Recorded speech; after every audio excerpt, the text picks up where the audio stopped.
ग्वालियर शहर में जापानी इंसेफेलाइटिस ने अपनी आमद दस्तक दर्ज कर दी है। ग्वालियर के पास ही सरकारी मल्टी में रहने वाली 15 साल की किशोरी जे इसका शिकार हुई है। इस तरह का ग्वालियर में यह पहला मामला है। उल्टी की समस्या, सर दर्द, तेज बुखार की लक्षण होने पर पीड़िता को ग्वालियर के 1000 बिस्तर के अस्पताल जा में भर्ती कराया गया है।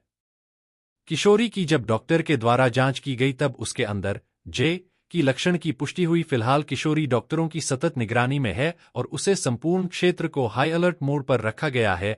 जानकारों की माने तो यह वायरस एक से दूसरे व्यक्ति की संपर्क में आने से नहीं फैलता है।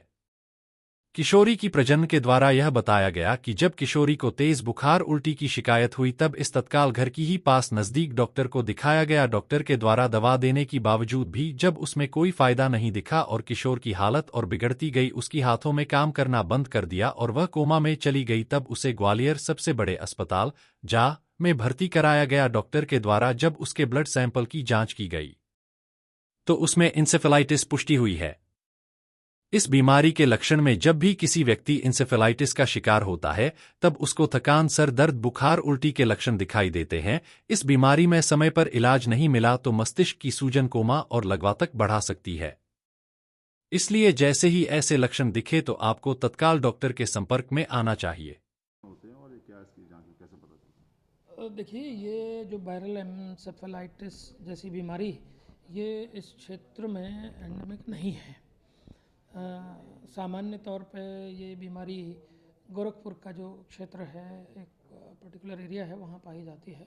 परंतु पिछले महीने एक इस तरह का केस यहाँ रिपोर्ट हुआ था, उसकी जांच भी हमारे यहाँ की तो ऐसा पाया गया कि वो पॉजिटिव है।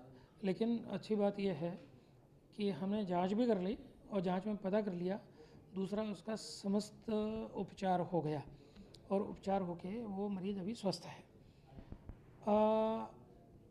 आपने कहा कि सुविधाओं का अगर देखा जाए तो मैं ये कह सकता हूँ कि हम टर्सरी केयर सेंटर पे ये सारी सुविधाएं हमारे पास, चाहे वायरोलॉजी हो या बैक्टीरियोलॉजी हो, चाहे वो आयर इन्वेस्टिगेशन, MRI, CT स्कैन, सब उपलब्ध हैं।